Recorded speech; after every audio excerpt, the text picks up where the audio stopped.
Bem, boa noite, meus amigos, boa noite, minhas amigas. Nós estamos aqui na Sociedade de Estudos Espíritas Francisco de Assis, hoje, dia 5 de setembro de 2024. Quinta-feira, e nesse horário, nós estudamos essa obra, O Evangelho segundo o Espiritismo, uma publicação de Allan Kardec. E nós estudamos o Evangelho através das nossas palestras públicas. Estudamos quarta-feira, a nossa irmã Carmen Matos, que aplica o curso do Evangelho às 18 horas, e na quinta-feira, através das reuniões públicas. E hoje nós vamos iniciar estudando capítulo 5 do Evangelho. Bem-aventurados aflitos, item 18, bem e mal sofrer, que abre as instruções dos espíritos aqui no Evangelho, nesse capítulo. Mas antes de nós iniciarmos, vamos lembrar a todos que a nossa casa está realizando, às segundas-feiras do mês de setembro, o nosso painel espírita, Todos pela Vida. Nós tivemos agora, dia 2, uma palestra com a Márcia Carijó, que o tema foi Ansiedade e Depressão são rotas para o suicídio. Já está publicado lá na nossa página no YouTube. Dia 9, próxima segunda-feira, vai ser a nossa irmã Geisa Jordão. Ela vai falar sobre suicídio entre crianças e jovens, como saída para as dores emocionais. Dia 16/9, teremos a nossa irmã Maria Martorelli, que vai falar sobre suicídio não é escolha, mas um ato de desesperança. Dia 23/9, teremos a nossa amiga Deusa Nogueira, lá do Leão Denis. Ela vai falar conosco sobre o tema. É uma pergunta o tema dela. Os processos obsessivos podem levar ao suicídio? E encerrando esse mês em que estamos conversando sobre essas questões que envolvem o suicídio, que na realidade é Todos pela Vida, né, o tema. Nós teremos a nossa irmã Andressa Sabala, lá de Curitiba, que ela vai falar sobre o Espiritismo, nos esclarece sobre quem somos e a vida futura. Suicídio não é solução. Então, todas as segundas-feiras de setembro, vamos abordar um tema relativo, né, a esse mês, a esse tema que é Todos pela Vida. Todos estão convidados. Agora, antes de nós iniciarmos a nossa palestra, vou pedir para a nossa irmã Carmen Matos fazer a leitura do preparo e a prece. Carmen, por favor. Boa noite a todos. O preparo desse livro aqui, Agenda Cristã, de Francisco Cândido Xavier, pelo espírito de André Luiz. E a lição aberta é a 38, e tem como título Não estrague o seu dia. E ele nos diz assim: a sua irritação não solucionará problema algum. As suas contrariedades não alteram a natureza das coisas. Os seus desapontamentos não fazem o trabalho que só o tempo conseguirá realizar. O seu mau humor não modifica a vida. A sua dor não impedirá que o sol brilhe amanhã sobre os bons e os maus. A sua tristeza não iluminará os caminhos. O seu desânimo não edificará ninguém. As suas lágrimas não substituem o suor que você deve verter em benefício da sua própria felicidade. As suas reclamações, ainda mesmo afetivas, jamais acrescentarão nos outros um só grama de simpatia por você. Não estrague o seu dia. Aprenda, com a sabedoria divina, a desculpar infinitamente, construindo e reconstruindo sempre para o infinito bem. Então, amigos, aqui cheio de puxão de orelha aí para nós. Abençoe essa nossa reunião pública, a todos aqui presentes nos dois planos da vida, que possamos estar atentos para mais uma lição, para mais uma reflexão, com a ajuda da nossa amiga Denise, que ela seja muito abençoada, e que possamos aproveitar muito essa noite de estudos. Graças a Deus. Graças a Deus. Então, Denise, eu estou passando para você, tá? Você tem até 7h30 para fazer suas reflexões. Que o Senhor te abençoe e te fortaleça cada vez mais. Obrigada, Rose, obrigada a todos aí pelo convite. É muito bom estarmos reunidos, né, em nome de Jesus, para estudarmos aí o Evangelho que tanto nos acolhe. Nesse mês onde nós exaltamos a vida, para que todos pensem que, apesar de todas as dores que possamos estar passando, por maiores que elas sejam, nós precisamos encontrar um caminho de positividade, de equilíbrio. O nosso texto fala exatamente sobre o bem e o mal sofrer, né? Então,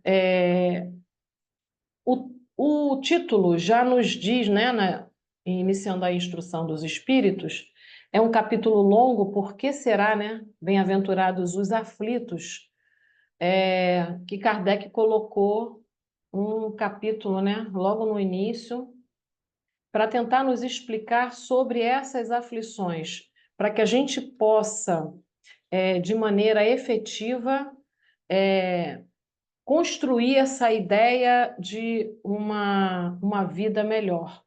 Então, quando ele diz bem-aventurados os aflitos, quando Cristo nos diz bem-aventurados os aflitos, que o reino dos céus lhe pertence, ele não estava ali exaltando a dor, o sofrimento, ele não estava dizendo isso. Existe até uma questão de tradução, né, de utilização das palavras, que essa palavra, bem-aventurados os aflitos, né, o que traduz esse termo aí, a gente poderia entender como segue adiante, né?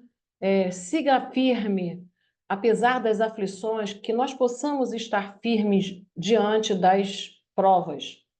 E o texto, eu não vou ler o texto todo, mas quando fala lá no finalzinho, bem-aventurados os aflitos, pode então traduzir-se assim: bem-aventurados os que têm ocasião de provar sua fé, sua firmeza, sua perseverança. Ele não diz felizes aqueles que sofrem.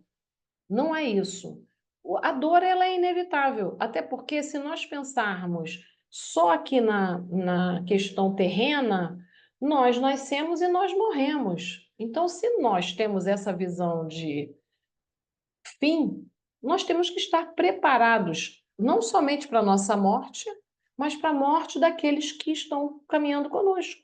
Todos nós, em algum momento, já perdemos ou vamos perder alguém querido. Então, essa é uma dor. Eu não posso entrar em luta com a dor. Eu não posso entrar em luta.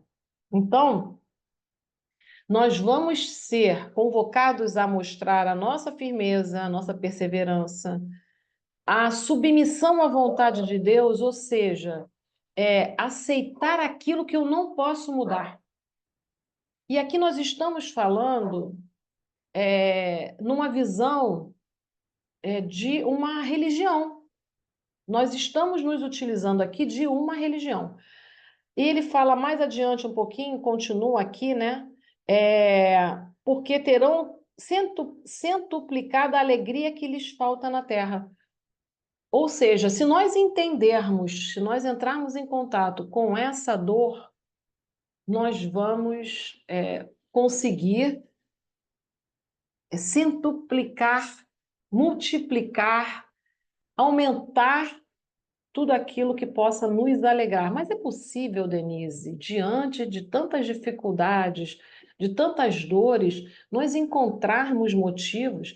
Então, é nesse ponto que eu gostaria de trazer para vocês, além da visão, por exemplo, de Miramês, que eu trouxe aqui um trechinho do livro Assimilação Evangélica, trazer também o que a ciência tem nos mostrado através de muitos estudos que se correlacionam diretamente com o que Kardec nos traz aqui no Evangelho, pedagogicamente, nos dizendo a respeito das dores e da forma como nós estamos sofrendo.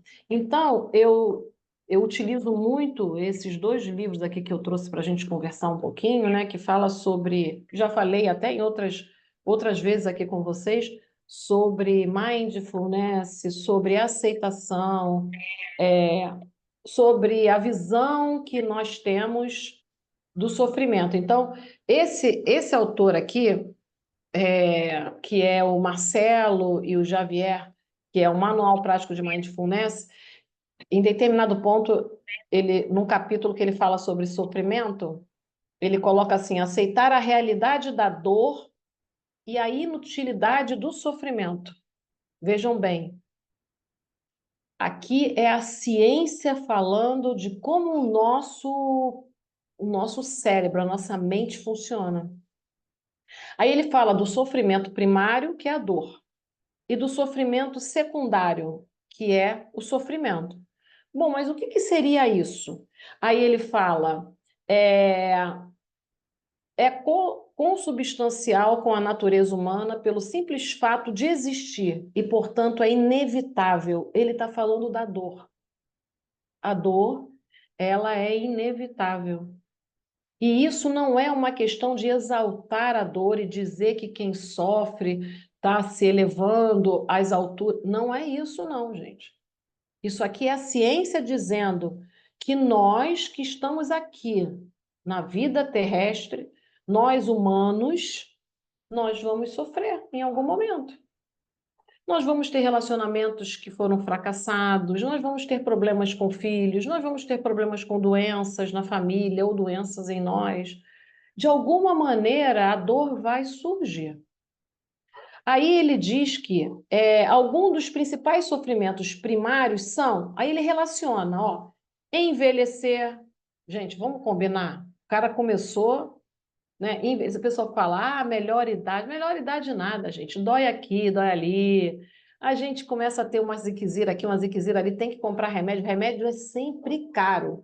A vista começa a ressecar, vai comprar um colírio para tu ver o preço, né? Então, envelhecer é uma situação desafiadora.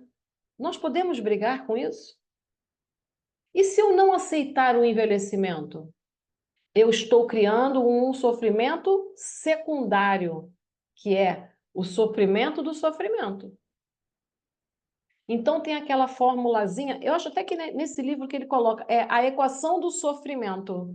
A equação do sofrimento está aqui, ó. Ele coloca aqui para gente. Oh, meu Deus, aqui. É assim, a dor versus resistência, entre parênteses, ou não aceitação é igual a sofrimento. Então, eu não aceito envelhecer. Aí eu começo num processo. Hoje eu estava num médico, eu resolvi fazer, e isso é aceitação, tá? Eu só não estava com tempo, que eu tenho umas microvarizes aqui, né? Eu nunca tratei varize. E assim, o nosso trabalho sempre foi um trabalho, ou de ficar muito tempo em pé, né, gente? Aqui, pessoal que é da educação, ou muito tempo sentado, né? Aí eu me tratava com o doutor Francisco, Vera Eckert também já se tratou com ele era o famoso da Praça Seca. Aí eu comecei e parei. Aí ele falou, até que para você que tem bastante tempo aí já rodado, até que a tua perna tá boa. Agora algumas começaram a me incomodar até assim, quando eu apertava, eu falei, não, acho que a hora não é nem uma questão estética, mas uma questão de tratamento. Aí quando eu fui lá, no final, lá, pagar a moça, lá na secretária, tinha uma moça esperando. Aí ela estava falando sobre dor física.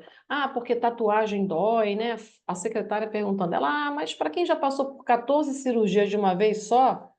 Aí eu olhei para ela, 14? De uma vez só. Eu resolvi fazer tudo de uma vez só, né, gente? Eu fiz abdominoplastia, eu fiz não sei o que, ela foi enumerando, entre umas que eram necessárias, eu acho, que eu ouvi alguma coisa que era necessário, tipo uma hérniazinha, alguma coisa assim que botou no saco. Aí ela fez, ela não citou as 14, mas ela botou um monte. Aí quando eu olhei bem para ela, eu percebi o quanto era artificial as feições dela. Ela era nova, tá? Ela não era velha, não. Ela não era velha, não. Idosas somos nós que já passamos dos 60, algumas aqui. Eu estou nessa lista aí, então eu já boto meu cartãozinho de idoso, né? Eu só não fico na fila porque eu acho que eu estou bem, dá para ficar na fila, eu não fico na fila, não. Mas meu cartãozinho de idoso, pô, com o maior prazer. Vou lá, boto na vaga de idoso. Então, envelhecer é aceitar que o nosso corpo vai mudar. Que eu já não posso pular corda como eu pulava, mas eu pulo, eu gosto. Que eu devo fazer exercício, porque é para o meu bem-estar. Que eu tenho que melhorar a relação que eu tenho com o meu corpo. Então, essa pessoa nova, ela já não está aceitando, por algum motivo, ela não disse para mim que ela fez uma bariátrica, mas ela fez um montão de coisa. Ela fez aqui do lado, ela fez aqui atrás. A moça foi falando, ela foi fazendo. Quando eu saí, a moça me levou na porta, fez questão de falar comigo no corredor assim: minha filha, ela já é mais velha, né? Para que tudo isso, né? Eu falei, é muita coragem, né? É muita coragem. E a gente tem visto que muitas pessoas têm se exposto demais a isso. E até criado alguns problemas desnecessários. Algumas chegando ao óbito. Tudo isso por quê? Porque a medicina avançou, a dermatologia avançou, a cirurgia avançou.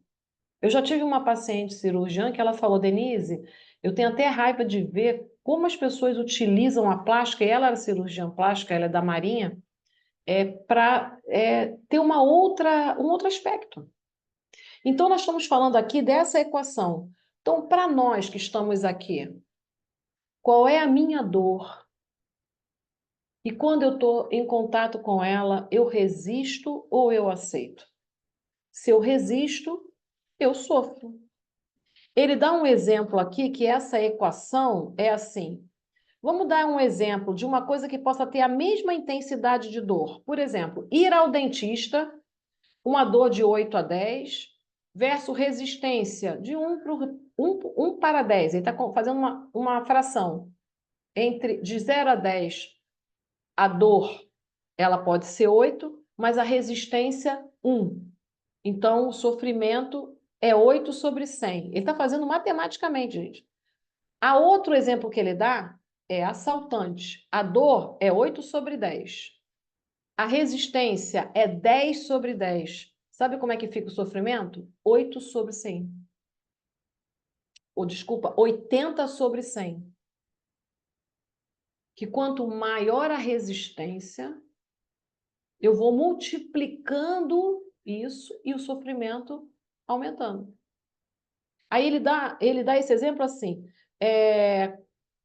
ir ao dentista quase não gera sofrimento quando é produzida por um dentista e que você tem aceitação, que você sabe que vai ser bem atendida e tudo mais. Pode gerar algum desconforto? Pode. Eu tinha pavor de dentista, tá? O meu sofrimento era 9 sobre 10. Porque na minha época, a gente não tinha condição de pagar, minha mãe não tinha condição de pagar muito dentistas bons e tal. Eu sofri muito na cadeira de um dentista, eu tinha pavor. Eu deixei quando a gente foi para outras dentistas que nos mostraram que tratar dos dentes não era um sofrimento. Então, depende daquilo que você vive, mas durante muito tempo, para mim, foi um sofrimento parecido com esse aqui que ele dá exemplo do assaltante. Hoje você não sofre mais, você tem muitos recursos, né? Então, quando ele fala sobre esse sofrimento que é primário, que é inevitável, envelhecer, adoecer, morrer, ver nossos entes queridos morrerem, etc., que são fatos da vida. Então, é a dor, que é natural. Então, quando nós lutamos contra a realidade e não aceitamos, a gente cria um sofrimento secundário. Ainda que nós sejamos diagnosticados com alguma coisa muito grave, se nós não aceitamos, a gente multiplica essa dor muito mais, muito mais. Né? E aí tem um trechinho aqui do livro, aí eu vou trazer um pouquinho, né, da assimilação evangélica, que ele fala a bem-aventurança em Cristo. Certificando-nos do que o Divino Mestre disse sobre as bem-aventuranças, pedimos licença aos céus para algo acrescentar do modo que o progresso nos pede. Bem-aventurados os humildes de espírito, que cumprem os seus deveres ante a vida sem vacilar, sem cobiçar as coisas alheias. Então vejamos, quais são os sofrimentos que nós arrematamos para nós.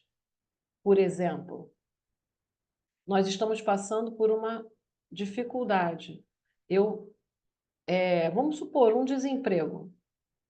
Eu vou ter que buscar recursos para poder me sustentar, óbvio. Eu vou correr atrás, Mas se eu me desespero, e se isso se transforma numa coisa que me remete para o que o outro tem, por que comigo? Olha, ali está sobrando tanto, e eu que não tenho nada. Se eu ficar na lamentação e no desejo daquilo que não é meu, eu estou criando um sofrimento a mais do que aquele que eu estou vivendo e que é real, que é o desemprego.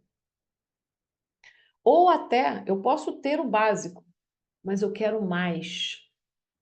Então, eu tenho um carro, não basta eu ter esse carro, eu quero o carro, aquele que meu vizinho tem, que quando eu chegar perto já abre, já sente o meu cheiro, sei lá, não vamos chegar nesse ponto, né? Já abre, quando eu falo mala, abre a mala, não vamos chegar nesse ponto, né? Eu pensei na mala, ele já está abrindo a mala, não sei onde é que a gente vai parar, mas a gente já vê recursos no carro que a gente nunca viu antes. Eu quero esse, aí eu me endivido.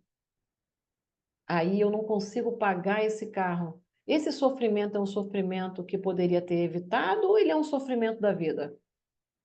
É um sofrimento que poderia ser evitado. Eu estou criando um sofrimento. Então, bem-aventurados os aflitos é aqueles que, apesar da dor, sabem seguir adiante. Bem-aventurados os que choram sem revolta, no sentido de aflorar o bem cada vez mais nos seus corações. E que por vezes choram de alegria pelas suas mudanças com Jesus, porque serão consolados. Quantas vezes nós já passamos por situações muito difíceis e que nós sabíamos que a revolta não ia nos ajudar? E que quando a gente acalmou o coração, a gente pôde ouvir a intuição que vinha do alto. Porque o nosso lamento, ele é sempre ouvido. Ninguém fica. O lamento que eu digo é o choro sentido, porque é uma dor, é uma dor. Mas nós somos muito envolvidos, só que a gente não percebe essa presença. E eu já contei aqui para vocês, né, do que eu passei com a minha neta há 2 anos atrás, ela internada, e que a primeira pessoa que nos acolheu na porta da clínica, certamente foi uma pessoa evangélica, pela forma como ela orou, né? E como aquele foi o primeiro acolhimento. Será que a espiritualidade não intuiu aquela mulher? Eu nem sei, a mulher sumiu depois, não sei nem se ela era real, gente. Mas era real porque ela segurou a minha mão, né? E fez a prece com a gente. Mas se ela foi colocada naquela circunstância para nos acolher. Porque a espiritualidade vai sempre estar a nosso favor. A questão é, eu aceito o que vem? Porque às vezes a gente não aceita, né? Eu poderia falar, não, minha senhora, eu estou tão nervosa, ó, não dá para rezar agora, não. Muitas pessoas já falaram isso para vocês, né? Você já tentou, no momento de muita dor, dentro do centro, né, que eu estou falando, dentro de uma visão religiosa, você tentou se acalmar através da prece? E aí eu liguei para minha amiga para pedir ajuda, porque a sogra do filho dela era responsável pela unidade ali daquele hospital que eu estava com a minha neta. Ela estava internada, né? Ela estava internada. E aí, quando eu falei com essa minha amiga, que é evangélica, ela falou, não, eu já falei, falaram lá com a menina, ó, a Denise, ela tá até a caminho aí do hospital, ela vai acolher vocês, não sei o que, ela vai olhar pelo Eloá e tal, fica tranquila. Agora, escuta só, aí ela repetia para mim, eu creio, ela repetia dentro das palavras que uma pessoa que está dentro da religião há muitos anos, que tem uma palavra muito boa, me pedia para repetir. O que ela estava fazendo comigo? Ela estava querendo me tirar daquele pensamento negativo e me colocar no outro patamar de pensamento. Não era uma simples repetição. Ela falava para mim, repete, Denise. Você crê, Denise? Você crê que Deus está aí com vocês? Então repete comigo. Então, eu tive mais uma ajuda naquele momento. Então, vamos aí colocando na nossa lista as vezes que nós fomos ajudados, mas a gente precisa estar atento. A gente precisa estar vivendo aquele momento ali presente. É por isso que a neurociência fala tanto disso, fala tanto hoje de mindfulness, de atenção plena. Bem-aventurados os mansos, na mansidão divina do trabalho operante e no bem sem cansaço. Então, quando nós estamos passando por uma dificuldade, às vezes a gente tem vontade de chutar o balde, a gente já diz, eu não tenho nem força para o trabalho no bem, não, gente. Eu estou passando por uma situação tão difícil, pois é exatamente nesse momento aonde a gente esquece do nosso cansaço e vai na direção do outro que a gente recebe os benefícios que chegam do alto. E assim, nós temos, se nós pararmos para observar quantas vezes nós fomos atendidos nessa direção, cada um aqui poderia contar uma história de um momento em que se esqueceu um pouco de você, da sua dor, e quando esqueceu um pouco daquela dor, deixou de dar atenção para aquela dor, ela ficou menor. Porque a dor compartilhada, ela fica menor. E essa dor compartilhada, gente, ela está dentro de um processo de autocompaixão, que alguns autores têm ressaltado muito. Kristin Neff é uma delas que fala muito sobre isso. A dor compartilhada, a autobondade e o momento presente, mindfulness, que faz com que isso aconteça e seja autocompaixão. Alguns textos, até de Joana, quando ela fala de autocompaixão, até por uma questão do próprio médium, né? A gente não sabe se a colocação foi exatamente nesse sentido, mas quando vai fazendo ali a colocação, né, parece uma coisa de desmérito, é uma coisa de autopiedade. Autocompaixão é uma coisa, autopiedade é outra. A autocompaixão, ela tem esses elementos que os cientistas estão falando. Então, a autocompaixão não é, hoje, visto como algo religioso, né? Assim como o perdão também não, o perdão também é de saúde mental. E a gratidão também. São palavras que são utilizadas em saúde mental. Estudos relacionados a valores e comprometimentos dentro da perspectiva do compromisso, da gratidão e tudo mais. E aí, ele fala, bem-aventurados os limpos de coração, na limpeza onde comanda o Cristo, porque verão a Deus como o sol do amor dentro das suas próprias vidas. Quando a gente fala assim, aqui Miramês falando, né? Os limpos de coração, gente, vocês imaginem, né? O que nós temos cultivado no nosso coração? Os limpos de coração não são aqueles que sabem o livro dos espíritos de qual é salteado, não, tá? Não é o palestrante que sabe toda a vida de Kardec, não, tá? Não se iludam, não. Os limpos de coração são aqueles que aplicam o que eles já têm de conhecimento e sai daqui e vem para cá. São aqueles que, ao perceberem o erro do outro, já consegue fazer uma análise e perceber, será que o que eu estou vendo é somente do meu ponto de vista? Ou eu posso ver de uma maneira mais positiva, eu posso pesquisar, eu posso, né? Eu não preciso aprovar o comportamento do outro, mas eu posso começar a aprender a não julgar, né? E a fazer escolhas, né? Eu não tenho que ser conivente com o que o outro faz de errado. É diferente. E aí, quando fala desse brotar do coração, desses mansos, desses pacíficos, que está falando dessa bondade que vem do coração, né, como uma representação aí do que a gente tem de melhor em nós, esse autor, o Rick Hanson, que é um neurocientista que estudou muito, né, estuda, né, porque ele está vivo, estuda muito na neurociência a forma como nós temos vivido para o nosso bem-estar. Ele propõe o seguinte: imagine que a sua mente seja como um jardim. Você pode simplesmente aceitá-la, contemplar as ervas daninhas e as flores sem julgar nem mudar nada. Ou seja, vamos imaginar, né, a nossa mente como um jardim. E todos nós sabemos que nós temos coisas boas e coisas que não são tão boas assim.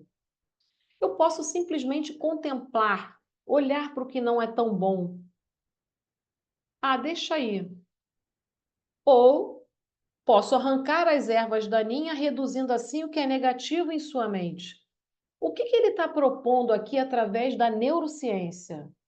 Que eu faça aquilo que Santo Agostinho falou, que eu faça uma revisão de quem eu sou, entre em contato com quem eu sou, o autoconhecimento que Joana fala tanto também, e outros autores. Leon Denis, o que mais ele falou nos livros dele que não seja sobre isso, sobre entrarmos em contato conosco mesmo, para sairmos do sofrimento? No livro A Dor, o Sofrimento. Ah, vocês sabem qual é, tá? Não complica a minha vida, não, né? Agora me fugiu, mas é esse mesmo que vocês sabem. Então, falando da dor e do sofrimento, até o último capítulo, ele fala exatamente. Eu estava lendo, porque eu fui até buscar para trazer mais um texto, né? O texto de Leon Denis, que eu gosto muito, e nós precisamos revisitar esses autores, né? Até porque nós vivemos um momento em que nós também precisamos reformular alguns critérios nossos, algumas posturas nossas. Nós precisamos fazer análises. Nós não precisamos ficar repetindo as coisas, né? Olha, você é aquilo que você pensa, né?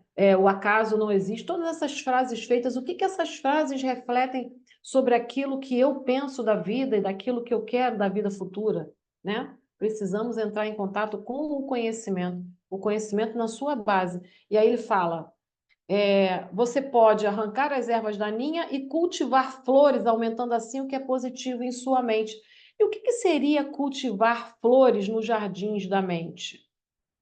Ele vai explicar aqui que é um processo de trazer experiências para esse jardim que sejam mais adequadas. Então, eu vou observar, eu sou uma pessoa muito julgadora, eu sou uma pessoa que trago na minha fala, eu não aceito isso, eu não aceito injustiça. O que isso quer dizer? Está falando de mim, não está falando do outro, está falando de mim. Então, se eu não aceito injustiça, se eu não aceito isso, eu não aceito aquilo, lamento, vai ficar no sofrimento. Porque você está, ao invés de arrancar as ervas daninhas, você está cultivando, você só está olhando para aquilo que não é bom. Porque o que o outro faz só vai me afetar se eu permitir.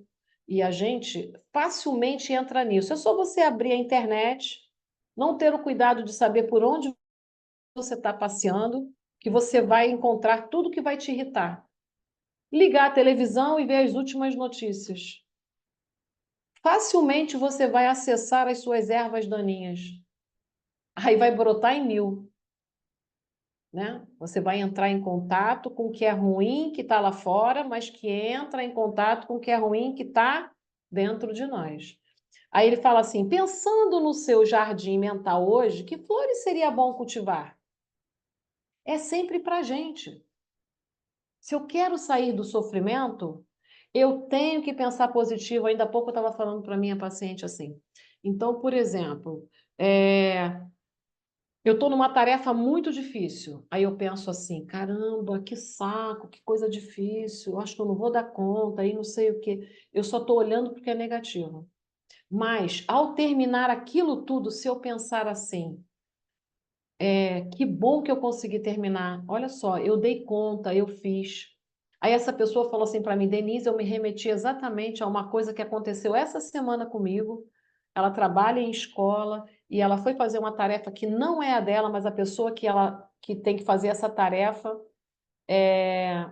está de férias. Eu via isso muito lá na direção, né? O povo lá da merenda, né, Denise? Entrava de férias, e quem vai fazer a merenda? Deus me livre. O troço. Aí, se você tem que fazer, alguém vai ter que fazer essa tarefa. E se eu tenho que fazer, ao final eu vou pensar, poxa, como foi bom eu ter conseguido realizar essa tarefa, ainda que ela não seja a minha, né? É fácil, gente? Não. Eu não estou aqui falando que na teoria é tudo simples, é tudo fácil. Eu estou dizendo que é necessário. E se nós não fizermos, nós vamos ficar sempre naquele do pensamento ruim, da ansiedade. Nós precisamos, como diz esse autor, recorrer às nossas forças interiores. É aquilo que a gente carrega na nossa mochila, são os nossos suprimentos diários. Porque nós temos a tendência a permitir que o que não é bom, o que é ruim, cole, o que fique grudado. E ele até explica através de experiências, né, que foram feitas é, com animais, por observação, que o que mais nós o que nós fazemos com muita facilidade é permitir que aquilo que não é bom fique, e a gente fica ali alimentando. Ele fala que a gente precisa modificar o cérebro para melhor. Então, se você quer aumentar o sentimento de gratidão, use a sensação de agradecimento como apoio para a mente.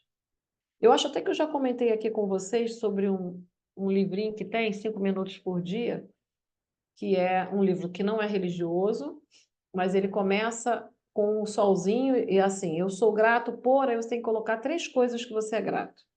Embaixo o meu dia se tornaria extraordinário se... Aí você coloca 3 coisas também. Eu sou, você tem que fazer coisas sobre você. Todo dia a mesma coisa. Por que isso também é neurociência, gente? É que eu preciso falar sobre isso e começar meu dia pensando sobre isso. As pessoas que entram numa depressão profunda, todas relatam que o pior momento do dia é o acordar, que é uma dor que corta o peito, que você já acorda angustiado pelo que você tem que fazer ou o que você não tem que fazer. Então, como é que eu vou desenvolver experiências positivas? É por isso que a religião ajuda tanto. Porque no pior do pior, das piores hipóteses, vai lá e descasca um legume, gente. Para aquele que está necessitado para fazer a sopa, é um movimento na direção do outro. Agora, se eu for para lá e falar assim, ai, que saco, estou eu aqui, caraca, podia estar no meu quarto, deitado, ai, estou fazendo só porque ela disse que é bom para mim, que não sei o quê. Não vai adiantar nada. Porque eu não estou olhando, cultivando o que é bom dentro da minha mente. Porque a mesma mente que adoece é a mente que cura. Aí vocês vejam só o título que ele coloca aqui num dos capítulos: O Poder do Sofrimento. Ai, gente, isso aqui parece frase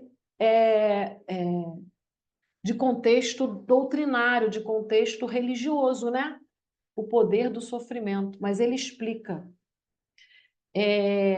As experiências ruins, dolorosas, perturbadoras, geralmente prevalecem sobre as boas. Ele cita um psicólogo, o Daniel Kahneman, recebeu o Prêmio Nobel de Economia por demonstrar que a maioria das pessoas se empenha mais em evitar uma perda do que em conquistar um ganho equivalente. O impacto extraordinário que os acontecimentos ruins têm sobre a mente baseia-se no poder extraordinário que eles têm no cérebro, o qual responde mais intensamente a coisas desagradáveis do que a coisas agradáveis de mesma intensidade. Olha, mas sabe que isso, gente, isso não é um defeito de fábrica nosso, não, sabia? O que precisa é a gente ajustar volume e intensidade. Quando as coisas acontecerem, quiserem grudar, eu falo assim, opa, eu já sei que esse é um funcionamento equivocado do meu cérebro tentando resolver coisas difíceis, transformando em mais difíceis ainda.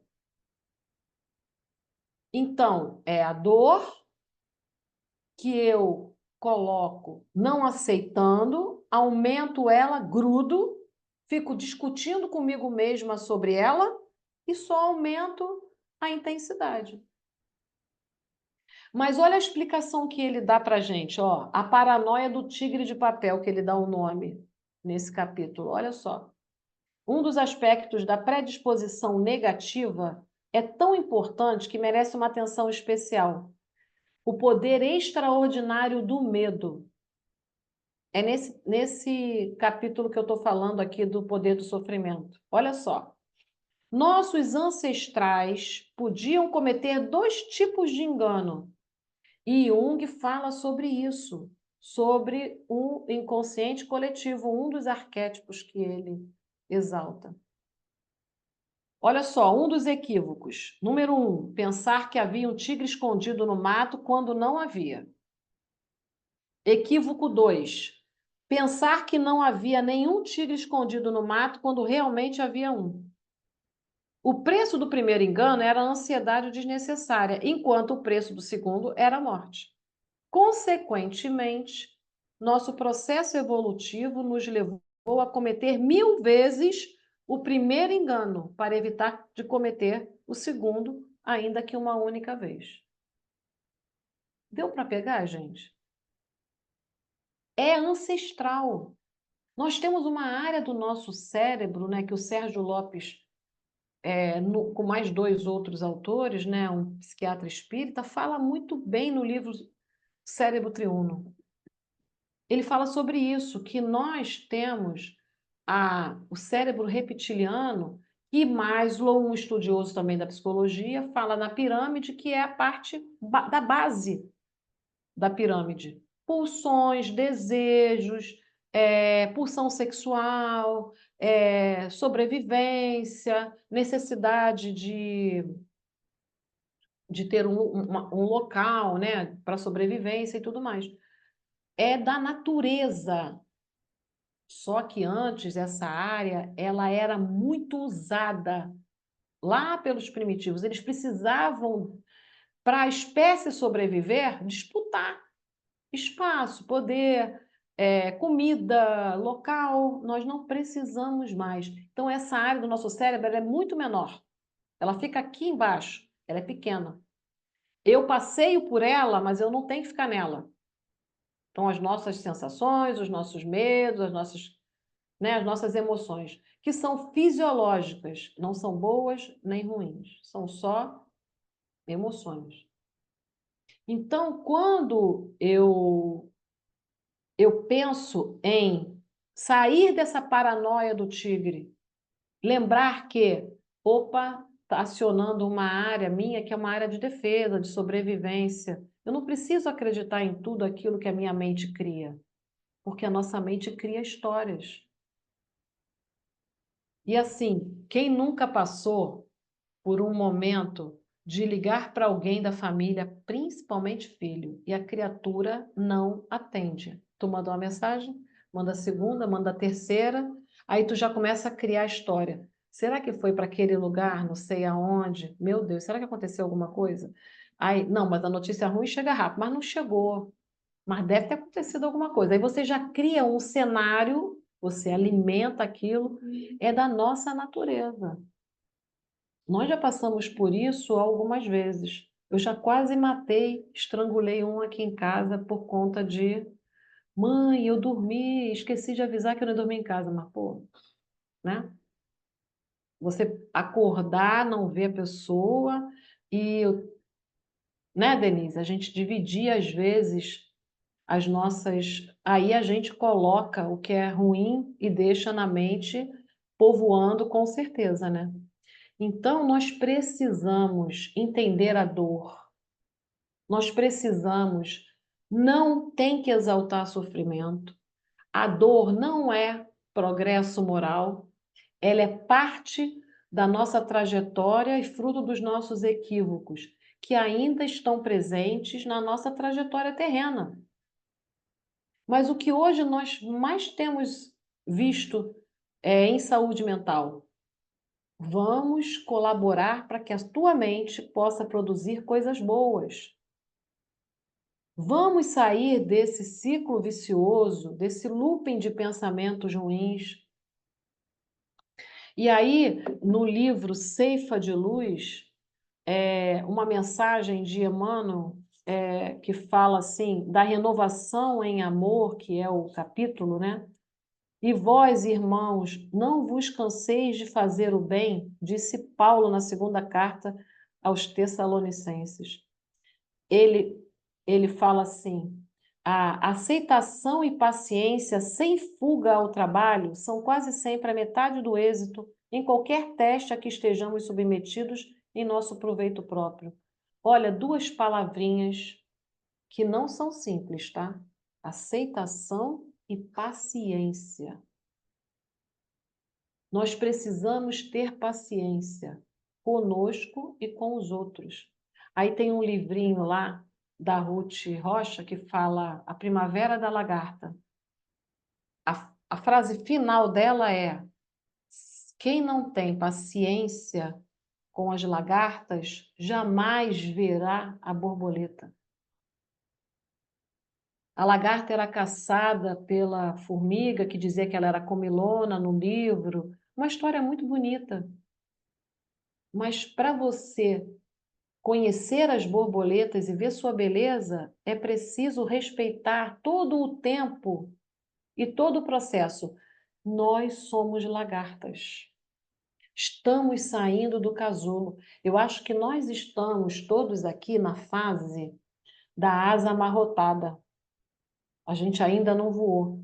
Nós já saímos daquela coisa de ter que ficar ali dentro só consumindo e tirando aquelas cascas todas. O processo da lagarta é muito bonito, né?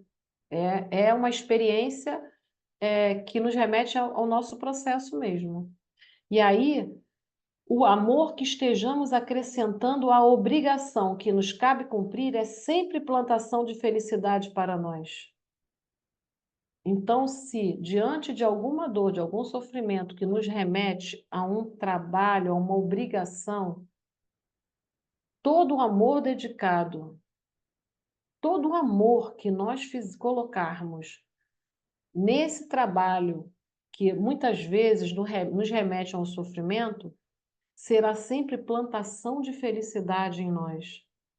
E aí, para finalizar, onde estiveres e como estiveres, nas áreas da dificuldade, dá-te a serenidade e ao espírito de serviço, e entenderás com facilidade que o amor cobre realmente a multidão de nossas faltas. Não foi isso que Jesus disse?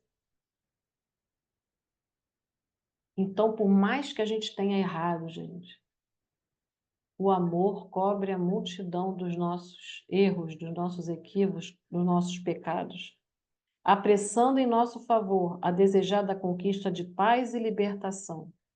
Então, não há ninguém que tenha cometido algo que a gente condene tanto, que também não mereça o nosso olhar de compaixão. Porque o amor, ele vai envolver a todos. Eu não estou dizendo que é simples. É trabalhoso, mas é o único caminho que nós temos para sair do sofrimento. De fazer essa evitação. Então, nós temos palavrinhas hoje chaves para nós, né? A autocompaixão, a paciência, a aceitação é fundamental. E o amor, que cobre a multidão de pecados. Então, que nós possamos encerrar o nosso contato com o estudo de hoje, né? Trazendo para os nossos corações essa autocompaixão, esse envolvimento que nós precisamos ter conosco mesmo, porque se nós não tivermos conosco, nós não teremos com ninguém. E que a paz do Mestre Jesus envolva a cada lar, a cada coração e a todos que estão no nosso pensamento. Obrigada pela oportunidade. Beijo. Obrigado, minha amiga. Foi realmente muito bonita a sua palestra, muito reflexiva, que possamos realmente, né, trabalhar isso dentro dos nossos corações, para que a gente possa buscar crescer, e crescer espiritualmente, né? E assim realizar cumprir com a nossa missão, a missão que o Senhor nos destinou. Então, leva o nosso abraço, a sua família, um beijo no teu coração. Você sabe que eu te amo, companheira aí de muitos anos de caminhada, trabalho juntas, tá? Ótimo. Um beijão, minha amiga, um beijão. Bem, meus irmãos, nós vamos aqui encerrando a nossa reunião da noite de hoje. Lembrando todos, segunda-feira, do nosso painel Todos pela Vida. Semana que vem, dia 9, estaremos com a nossa irmã Geisa Jordão, que vai conversar conosco sobre o tema Suicídio entre Crianças e Jovens, como saída para as dores emocionais. Segunda-feira, dia 9, Geisa está conosco. Então, vamos encerrando aqui a nossa reunião.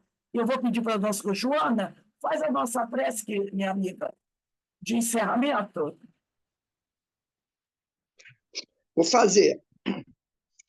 Então, nesse momento, vamos unir os nossos pensamentos, levando a Deus, nosso Pai, a Jesus, nosso Mestre, a toda espiritualidade bondosa e amiga que envolveu a nossa companheira, que nos trouxe esse estudo para o nosso conhecimento e despertar. Rogamos a Ti, Pai amado, Jesus, que envolva todos os nossos irmãos que neste momento passem por alguma dificuldade. Levar luz àqueles que nesse momento estão com um pensamento não apropriado, que nesse setembro amarelo, a luz do Evangelho, o amor de Jesus, o amor de Maria se derrame sobre todos os nossos irmãos que passam por dificuldade, dando a todos nós força, coragem, ânimo para enfrentarmos com equilíbrio e bom senso tudo que chega até nós, porque o que chega é que o Pai sabe que possamos passar por ele. Que Jesus ilumine a todos nós, que tenhamos um final de semana iluminado e possamos nos encontrar na segunda-feira para mais um estudo de esclarecimento e consolo às nossas almas. Fique conosco, Jesus. Fique conosco, Francisco de Assis. Fique conosco, Pai de amor e bondade, na graça de Deus. Graças a Deus. Obrigado, minha amiga. Bem, meus irmãos, vamos nos despedindo aqui, desejando a todos um beijo no coração, muita paz e muita luz. Amanhã estaremos de volta, se Deus quiser, tá bom? Ó, Um beijo, Dê. Um Obrigada. beijo. Beijo para Beijo. todos. Beijo, Sempre bom te Dedinho. ver. Foi maravilhoso. Boa noite a todos. Beijo. Vamos estar. Constantino, Carmes, Jorge, um grande beijo, amigo, para todos. Boa noite, boa noite, boa Boa noite. noite. Eu vou... Boa noite, paz e bem. Denise, mais uma vez, muito obrigado, minha amiga. Estou encerrando para todos. Denise, passou o anfitrião para mim?